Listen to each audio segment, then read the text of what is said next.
የተከበራችሁ የፈታ ቤተሰቦች በእያላችሁበት ሰላምታችን ይድረሳችሁ። ከፈታ ዴሊ ለተማክሰኞ የረፋድ መረጃ ወደ እናንተ ልናደርስ ተገኝተናል። እንደተለመደው መረጃውን በቅድሚያ በማስተዋወቅ እንጀምር። የኤርትራና አሜሪካ ምክር እንደቀጠለ ነው። ባለፈው ዓመት የጀመረው የሁለቱ ሀገራት አዲስ ምክር የተጠናከረበት ሁኔታ ታይቷል።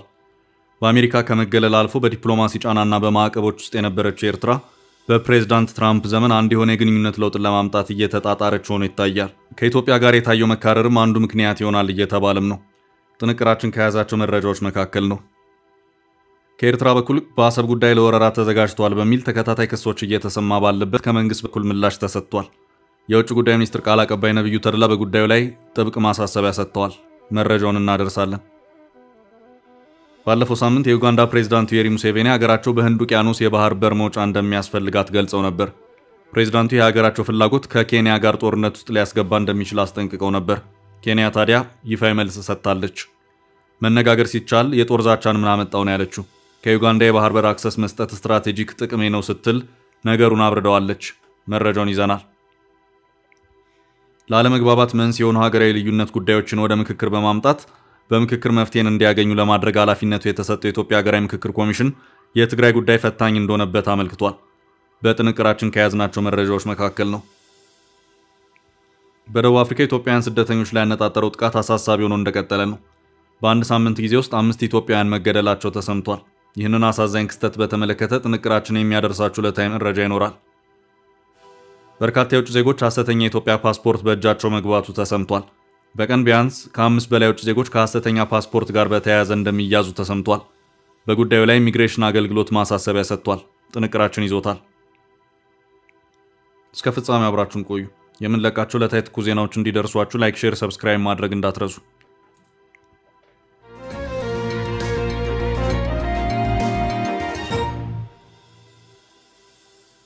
የኤርትራ አሜሪካ ምክር። የኤርትራና አሜሪካ ምክር እንደቀጠለ ነው። ባለፈው ዓመት የጀመረው የሁለቱ ሀገራት አዲስ ምክር የተጠናከረበት ሁኔታ ታይቷል። በትላንትናው ዕለትም በተባበሩት መንግስታት ድርጅት የኤርትራ ቋሚ መልእክተኛ አምባሳደር ሶፊያ ተስፋ ማርያም ከአንድ የአሜሪካ ከፍተኛ ዲፕሎማት ጋር የመከሩ መሆኑን የሚያመለክት መረጃ ወጥቷል። ከዚያ ቀደም ብሎም ባለፈው መስከረም ወር በአፍሪካ ጉዳዮች የትራምፕ አማካሪ የሆኑት ማሳድ ቦሎስ ከኤርትራ ውጭ ጉዳይ ሚኒስትር ኦስማን ሳላህ ጋር የመከሩበት ሁኔታም ታይቷል። ይህ በአሜሪካ ኤርትራ ግንኙነት ብዙም የተለመደ ሆኖ አይታይም። ከዚህ ቀደም ከወራት በፊት ትራምፕን እንኳን ደስ ያሉት ኢሳያስ የቀደሙ በእጅጉ በከፍተኛ ውጣ ውረድ ውስጥ የገባውን የሀገራቸውና አሜሪካን ግንኙነት ማሻሻል የፈለገው ነው ይታያል። ኤርትራና አሜሪካ የሰመረ ዲፕሎማሲያዊ ግንኙነት ያላቸው ሀገራት አይደሉም። የፕሬዝዳንት ኢሳያስ መንግስት ሽብርን ይደግፋል፣ የሶማሊያ ታጣቂዎችን እየደገፈ መሆኑም የተረጋገጡ ማስረጃዎች ተገኝተዋል። የሀገሪቱን ዜጎች እየጨቆነና እንዲሰደዱም እያደረገ ነው በሚል የቀደሙት የአሜሪካ ፕሬዝዳንቶች አስተዳደር ኤርትራ ላይ የተለያዩ ማዕቀቦች እንዲጣሉ አድርገዋል። አሜሪካ ኤርትራ ላይ በግሏ የተለያዩ ማዕቀቦች እንዲጣል ከማድረጓን ባሻገር በተባበሩት መንግስታት ድርጅት በኩል ሳይቀር ማዕቀብ እንዲጣልባት ሰፊውን ስራ ሰርታለች። ይህ የሆነው በተለይ ደግሞ የ1990ዎቹን የኢትዮ ኤርትራ የድንበር ጦርነት ተከትሎ ነው። ከዚሁ ጋር በተያያዘም ኤርትራ ለ3 አስርት ዓመታት ያህል ከዓለም የተገለለች ሆና ቆይታለች። ኢሳያስም በየቃለ ምልልሶቻቸው አሜሪካንና አጋሮቿን አጥብቀው እየኮነኑም የቀጠሉበት ሁኔታ ታይቷል። በዚህ መሃል ደግሞ በኢትዮጵያ ውስጥ ፖለቲካ ለውጥ ተከስቶ የኢትዮ ኤርትራ ግንኙነት ወደ አዲስ ምዕራፍ የገባ መሆኑ ተነገረ። ዝግ የነበረችው ኤርትራ ድንበሮቿን ከፈተች። የአስመራው ኤርፖርትም የኢትዮጵያን አየር መንገድ ማስተናገድ ጀመረ። በተባበሩት መንግስታት ድርጅት ጸጥታው ምክር ቤት በኩል ከተጣሉባት ማዕቀቦች መካከልም ኤርትራ አንደኛው ማዕቀብ ተነሳላት። ይህ ማዕቀብ የጦር መሳሪያ ማዕቀብ ነበር።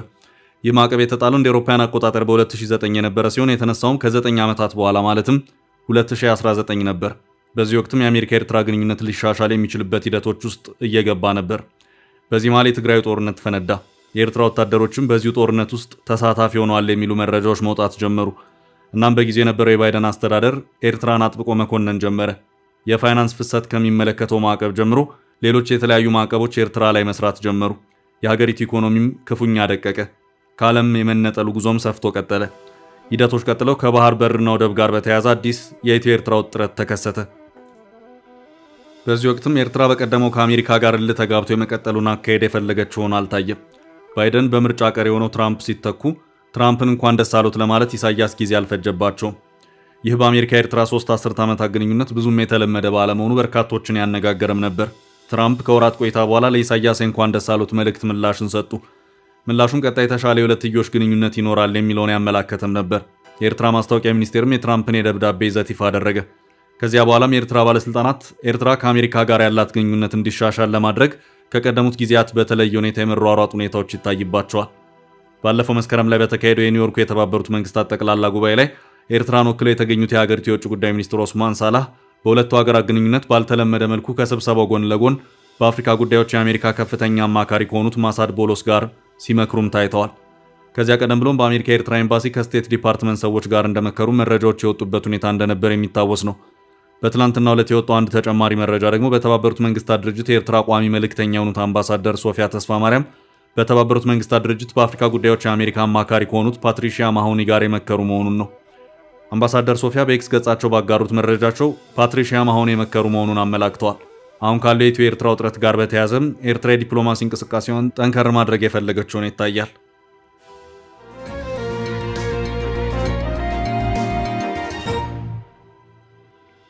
በሌላ መረጃ ለኤርትራ የተሰጠው ምላሽ ከኤርትራ በኩል በአሰብ ጉዳይ ለወረራ ተዘጋጅቷል በሚል ተከታታይ ክሶች እየተሰማ ባለበት ከመንግስት በኩል ምላሽ ተሰጥቷል። ከመንግስት በኩል ይህን ክስ ውድቅ ያደረገ ምላሽ ነው የተሰጠው። የውጭ ጉዳይ ሚኒስትር ቃል አቀባይ አምባሳደር ነብዩ ተድላ በጉዳዩ ላይ ማሳሰቢያ ሰጥተዋል። የውጭ ጉዳይ ሚኒስትሩ ቃል አቀባይ ነብዩ ተድላ በይፋዊ ኤክስ ገጻቸው ባሰፈሩት መልእክት የኢትዮጵያ የባህር በር ጥያቄ ተስፋፊነት አሊያም የወረራ ዝግጅት አይደለም ሲሉ አመልክተዋል።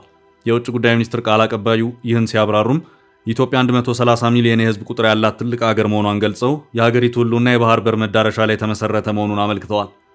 አምባሳደር ነብዩ ተድላ አክለውም የኛ እድገትና መረጋጋት በአስተማማኝ የባህር መዳረሻ ላይ የተመሰረተ ነው። ጥያቄያችን ከኢኮኖሚ ጋር የተያያዘ እንጂ የተስፋፊነት አይደለም ሲሉ አጽንኦት ሰጥተዋል። አምባሳደር ነብዩ ከዚህ ውጭ የሚሰሙ ጊዜ ያለፈባቸውን ወቀሳዎች አንቀበልም ሲሉ አመልክተው ወደቦች፣ ንግድና ሎጂስቲክስ ላይ ተግባራዊ ትብብር ጊዜው ግድ የሚልበት እውነት ነው ሲሉ አሳስበዋል። በተመሳሳይ ከቀናት በፊት የውጭ ጉዳይ ሚኒስትሩ ጌዲዮን ጢሞቴዎስ ከ130 ሚሊዮን በላይ ህዝብ ያላት ኢትዮጵያ ኢኮኖሚ እድገትና ልማት ለማስቀጠል ዘላቂና ደህንነቱ የተጠበቀ አስተማማኝ የባህር መዳረሻ በአፋጣኝ ያስፈልጋታል ሲሉ መናገራቸው ይታወሳል። በተጨማሪም ጌዲዮን አሰብ በኢትዮጵያ መንግስት በዋነኝነት ቅድሚያ የሚሰጠው ጉዳይ መሆኑን መናገራቸው ተዘግቧል። የውጭ ጉዳይ ሚኒስትሩ ይህን የተናገሩት ባለፈው ሳምንት ሐሙስ በአዲስ አበባ ዩኒቨርሲቲ በተዘጋጀ መድረክ ላይ ነው። የውጭ ጉዳይ ሚኒስትሩ መንግስት የአሰብን አቋም የያዘው የአሰብ ወደብን በተመለከተ የተፈጸሙ ታሪካዊና ህጋዊ ስህተቶችን ለማረም ካለፈው ፍላጎት የመነጨ ብቻ እንዳልሆነ መናገራቸውም ተዘግቧል። ኤርትራ በበኩሉ የውጭ ጉዳይ ሚኒስትሩ መልእክትን በተመለከተ ጠንካራ ይዘት ያለው መግለጫ ማውጣቷና የወረራ ማስፈጸሚያ መሆኑን መግለጹ አይዘነጋም።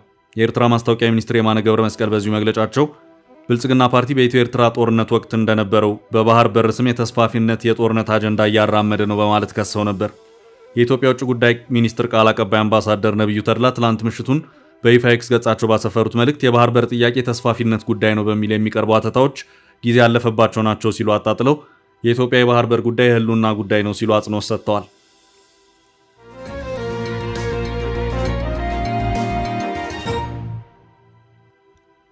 ወደ ቀጣይ ርዕስ አለፍን። በትግራይ ጉዳይ የተሰጠው ማብራሪያ በአገር አቀፍ ደረጃ ለዓመታት የታዩትንና ዛሬም ድረስ የቀጠሉትን ዜጎችን የማያግባቡ ወሳኝ ሀገራዊ ጉዳዮችን በምክክር ለመፍታት በሚል የተቋቋመው የኢትዮጵያ ምክክር ኮሚሽን በትግራይ ጉዳይ ችግር ገጥሞኛል ሲል አስታወቀ። በሁሉም ክልሎች ለውይይት የሚሆኑ አጀንዳዎችን ከህብረተሰቡ ተወካዮች የሰበሰበ መሆኑን ያመለከተው ኮሚሽኑ ይሁንና ይህንን ስራውን በትግራይ ማከናወን ያልቻለ መሆኑን አመላክቷል። በትግራይ ኮሚሽኑ አጀንዳዎችን ለማሰባሰብ የቀድሞ ጊዜያዊ አስተዳደሩ ፕሬዝዳንት አቶ ጌታቸው ረዳ ስልጣን ላይ በነበሩባቸው ጊዜያት ሳይቀር ሙከራዎችን አድርጎ እንዳልተሳካለት ምክትል ዋና ኮሚሽነር ሂሩት ገብረስላሴ ተናግረዋል። በዚሁ ዙሪያ ማብራሪያቸውን ሰፋ አድርገው የተናገሩት ኃላፊዋ ትግራይን በተመለከተ አንድም ቀን የውይይታችን አጀንዳ ሳይሆን ቀርቶ አያውቅም ያሉት ምክትል ዋና ኮሚሽነር ሂሩት ገብረስላሴ በአቶ ጌታቸው ጊዜ ሳይቀር ያልተጻፈ ደብዳቤና ያልተደወለ ስልክ የለም። ከዚህ ባለፈም የትግራይ ጉዳይ ይመለከተናል የሚሉ የፖለቲካ ፓርቲዎችን፣ ሲቪክ ድርጅቶችንና ሌሎችንም ሳይቀር አናግረን ነበር በማለትም ሆኖም የተደረጉ ጥረቶች ሳይሳኩ የቀሩ መሆኑን አመልክተዋል። በክልሉ አመራሮች በኩል መንግስት ላይ የሚያተኩሩ ጥያቄዎች በመነሳታቸው ጉዳዩን ለመንግስት ያቀረቡ መሆኑን በማመልከትም መንግስት ለተጠየቁ ጥያቄዎች ከፍተኛ ማብራሪያዎችን የሰጠ መሆኑንም አክለዋል። በመካከልም በእኛ ሊፈታ የማይችል ከፍተኛ ችግር እንዳለ ተረድተናል ያሉት ምክትል ዋና ኮሚሽነሯ ትግራይ ውስጥ የተፈጠረው ችግር በምክክሩ ሂደት ሊፈታ ይገባል ብለን ማሰብ ይገባናል ሲሉም አስታውቀዋል።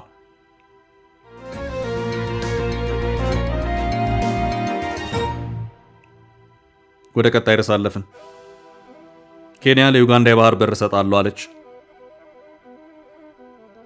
የባህር በር ማሳጣት ከኬንያ ጋር ጦርነት ሊያስገባን ይችላል። ባለፈው ሳምንት የዩጋንዳ ፕሬዝዳንት ዩዌሪ ሙሴቬኒ ሀገራቸው በህንድ ውቅያኖስ የባህር በር መውጫ እንደሚያስፈልጋት ገልጸው ነበር። ፕሬዝዳንቱ የሀገራቸው ፍላጎት ከኬንያ ጋር ጦርነት ውስጥ ሊያስገባ እንደሚችል አስጠንቅቀው ነበር። ፕሬዝዳንት ዩዌሪ ሙሴቬኒ ሀገራቸው የባህር በር አልባነት ቀጠናዊ ውጥረት ሊፈጥር እንደሚችል ፍንጭ የሰጡ ሲሆን ህንድ ውቅያኖስ የኛ ነው ሲሉ ኬንያን ማስጠንቀቃቸው ይታወሳል። ፕሬዝዳንቱ የዩጋንዳ ባህር ኃይል መገንባት ብትፈልግ መገንባት አትችልም፣ ምክንያቱም የባህር በር የላትም ያሉ ፕሬዝዳንቱ ጥንቃቄ ካልተደረገ ጦርነት ሊነሳ ይችላል ማለታቸው በኬንያ ውዝግብ የፈጠረ ጉዳይ ነበር። እንዲሁም የዩጋንዳ ፕሬዝዳንት የመጀመሪያ ልጅና የሀገሪቱ ጦር መሪ ጀነራል ሙሆዚ ካይኔሩጋባ የአባቱን አስተያየት በማስተጋባት ኬንያ በፍጥነት የህንድ ውቅያኖስን ተደራሽ ልታደርግልን ይገባል፣ ይህን ይገባናል ጥያቄ አለማክበር ወደፊት ትልቅ ችግር ሊፈጥር ይችላል ሲሉ መዛታቸው ይታወሳል። የኬንያ መንግስት አሁን ላይ ሰከን ያለ መልስ ለዚህ ሰጥቷል። ኬንያ ዩጋንዳ በህንድ ውቅያኖሶች የባህር በር አክሰስ እንድታገኝ ለመርዳት ቁርጠኛ መሆኗን ገልጻለች። የጦር ማስፈራሪያን ምን አመጣው ያለችው ኬንያ በንግግር የሚፈታ ጉዳይ ነው ስትል ለፕሬዝዳንት ሙሴቬኒ መልስ ሰጥታለች። የኬንያ ውጭ ጉዳይ ሚኒስትር ሲኤስ ሙሳሊያ ሙዳቫዲ በሳምንታዊ ሚኒስትሩ መግለጫ ላይ ባደረጉት ንግግር የኬንያ ስትራቴጂክ ፍላጎት የጎረቤት ሀገራትን ጭነቶች በብዛት ማሳለጥ ነው ብለዋል። ሚኒስትሩ ኬንያ ለወደብ አልባ ሀገራት ያለውን የባህር አክሰስ የማግኘት ዓለም አቀፍ ሕግን የምታውቅና ችግሩን የምትረዳ ሀገር ናት ብለዋል። የባህር በር የሌላቸውን ሀገራት መርዳት ግዴታ ነው ሲሉም ገልጸዋል። ኬንያ ኃላፊነት የሚሰማት የዓለም አቀፍ ማህበረሰብ አካል ናት ያሉት ሚኒስቴሩ የባህር በር ለሌላቸው ሀገራት አክሰስ መስጠት ከሀገራዊ ጥቅምና ፍላጎት ጋር አብሮ የሚሄድ ነው ብለዋል። ሞምባሳ ወደብን ከዩጋንዳ አልፎ ሌሎች የጎረቤት ሀገራት እንዲጠቀሙ ሚኒስትሩ ጋብዘዋል። በኬንያ መንግስት ውስጥ ሶስተኛውን ትልቅ ስልጣን የያዙት ሚኒስትሩ ኬንያ የባህር በር ለሌላቸው ሀገራት አክሰስ አልሰጥም ብላ አታውቅም፣ ማንንም አልከለከለችም ብለዋል። ስለ ዩጋንዳ የጦር ማስጠንቀቂያ የተጠየቁት ሚኒስትሩ መነጋገር ሲቻል ማስፈራራቱን እናመጣው ብለዋል። ለኬንያ ችግር የለም መልስ ሙሴቬኒ እስካሁን ያሉት ነገር የለም። ሙሴቬኒ ባህር የታል? ባህር ህንድ ውቅያኖስ ነው፣ ይሄ እብደት ነው ማለታቸው በጊዜው በኬንያ ማህበራዊ ሚዲያ የቀልድ ምንጭ ሆኖም ነበር። አሁን ምን ችግር አለው ያለው የኬንያ ውጭ ጉዳይ ሚኒስቴር ባሳለፍነው ሳምንት በኤክስ ማህበራዊ ሚዲያ ባጋሩት መልእክት ሙሴቬኒ ሉዓላዊነትና የተፈጥሮ ሀብት ጉዳይን በደንብ ይረዳሉ ሲሉ በቀልድ መልክ መመለሳቸው ይታወሳል። ኡጋንዳ ነፃነቷን ካገኘች ጊዜ ወዲህ የባህር በር የሌላት ሀገር ብትሆንም 90% የሚሆነው ኢምፖርትና ኤክስፖርት ንግዷ 1300 ኪሎ ሜትር በሚርቀው በኬንያ ሞምባሳ በኩል የሚከወን ነው። በምስራቅ አፍሪካ ማህበረሰብ ኢኤሲ ፕሮቶኮል መሰረት ኡጋንዳ የትራንዚት መብት ያላት ቢሆንም ከፍተኛ ክፍያዎች፣ መዘግየቶችና የመሰረተ ልማት ውዝግቦች ከኬንያ ጋር አለባት። በተለይ ካምፓላ የነዳጅ ማስተላለፊያ ፕሮጀክት መስመር ጉዳይ ዩጋንዳን ያስከፋ ነው። ፕሬዝዳንት ሙሴቬኒ የነዳጅ መስመሩና የባቡሩ መስመርን በተመለከተ ማለቂያ የሌለው ንግግር ከኬንያ ጋር መካሄዱን ገልጸው ውጤት አልባ መሆኑ ተስፋ እንዳስቆረጣቸው ገልጸዋል። በንግግሩ የተደረሰበት ስምምነት የማያዛልቅ ሲሉ ቅሬታ አሰምተዋል። ተንታኞች ግን ሙሴቬኒና ልጃቸው ይህን አጀንዳ እያነሱ ያሉት በቀጣይ ዓመት በአገሪቱ የሚካሄደው ምርጫ አስታኮ መሆኑን ገልጸዋል። ከኬንያ ጋር የተሻለ ስምምነት ላይ ለመድረስ ቆፍጣና አቋም ይዘናል የሚል ቅስቀሳ አካል ነው ብለዋል። ኬንያ ታዲያ ነገሩን ከማጋጋል ምን ችግር አለው የሚል መልስ ሰጥታለች።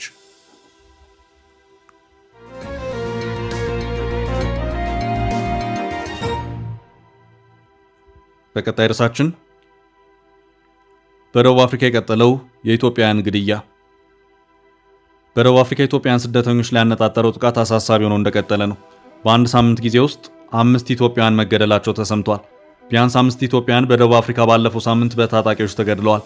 በደቡብ አፍሪካ የተባበሩት የኢትዮጵያውያን ማህበርና አንድ የማህበረሰብ አንቂ በጆሃንስበርግና አካባቢው እንዲሁም በደርባን ኢትዮጵያውያኑን የገደሉት ወንጀለኞች መሆናቸውን ለዶቼ ቬለ ተናግረዋል። ሌሎች ግድያዎችም ደርሰው ሊሆን ይችላልም ብለዋል። ደቡብ አፍሪካ ውስጥ ኢትዮጵያውያን በታጣቂዎች ሲገደሉ ባለፈው ሳምንቱ የመጀመሪያ አይደለም። በሀገሪቱ መጤጠሎች ኢትዮጵያውያንን ጨምሮ ጥቁር አፍሪካውያንን ሲገሉና ሲዘርፉ ብዙ ዓመታት ተቆጥረዋል። ከዚህ ጋር ወንጀለኞችም አድብተው ኢትዮጵያውያንን እንደሚገድሉ ይሰማል። የተባበሩት የኢትዮጵያውያን ማህበርና አንድ የማህበረሰብ አንቂ ለዘገባው እንደተናገሩት ባለፈው ሳምንት በጆሃንስበርግና አካባቢ እንዲሁም በደርባን ከተማ ነፍሰ ገዳዮች ኢትዮጵያውያኑ ቤት ወይም የንግድ ድርጅት ሄደው እንዲሁም በጠራራ ፀሐይ በመንገድ ላይ ነው ኢትዮጵያውያኑን የገደሉት። አቶ ዮሐንስ ሀቢብ መቀመጫውን በደቡብ አፍሪካ የንግድ ከተማ ጆሃንስበርግ ያደረገው በደቡብ አፍሪካ የተባበሩት የኢትዮጵያውያን ማህበር ፕሬዝዳንት ናቸው። ባለፈው ሳምንት ከተገደሉት ኢትዮጵያውያን መካከል በጆሃንስበርግ ከተማ በመኪና ይጓዙ የነበሩ አንድ ኢትዮጵያዊ እንደሚገኙበት ተናግረዋል። ሌሎች 2 ኢትዮጵያውያንም በተመሳሳይ ወንጀለኞች በደርባን ከተማ ተገድለዋል ብለዋል። አቶ ዮሐንስ እንደተናገሩት ከመካከላቸው አንዱ በጣም አሰቃቂ በሚባል መንገድ ነው የተገደሉት። በደርባን የደቡብ አፍሪካ የፍትህ ቢሮ ሰራተኛና የማህበረሰብ አንቂ አቶ ኮስሞስ ገብረ ሚካኤል በበኩላቸው በሚኖሩባት በሌላኛው የደቡብ አፍሪካ ከተማ በደርባን በዚሁ ባለፈው ሳምንት የተገደሉት ኢትዮጵያውያን ቁጥር ከ3 በላይ ነው ብለዋል። ከመካከላቸው እርሳቸው በቅርብ የሚያውቋቸው ሰው ይገኙበታል። በጆሃንስበርግ ስለተገደሉትም መረጃው አለኝ ሲሉ አመልክተዋል። አቶ ኮስሞስም ሆነ አቶ ዮሐንስ እንደሚናገሩት በአሁኑ ጊዜ በደቡብ አፍሪካ በውጭ ዜጎች ላይ የሚፈጸመው ጥቃት በተለይ በጥቁር አፍሪካውያን ላይ ያነጣጠረ ነው። የዚህ ምክንያቱ እንደ አቶ ኮስሞስ በሀገሪቱ ስለ ጥቁር አፍሪካውያን የሚነገረው የጥላቻ ትርክት እየተበራከተ መሄዱ ነው። ይህም የግድያውን መጠን በዚያው ልክ እየጨመረ እንደሄድ አድርጓል ይላሉ አቶ ኮስሞስ። አቶ ዮሐንስ በበኩላቸው በተለይ ባለፈው ሳምንቱ አይነት ታጣቂዎች አድብተው በጥቁር አፍሪካውያን ላይ ግድያዎች ሊፈጽሙ የሚችሉባቸው የሚባሉ ምክንያቶችም አሉ።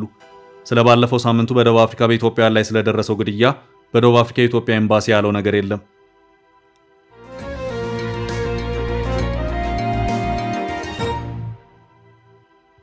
ወደ ቀጣይ ርዕስ አለፍን። የኢሚግሬሽን ማሳሰቢያ።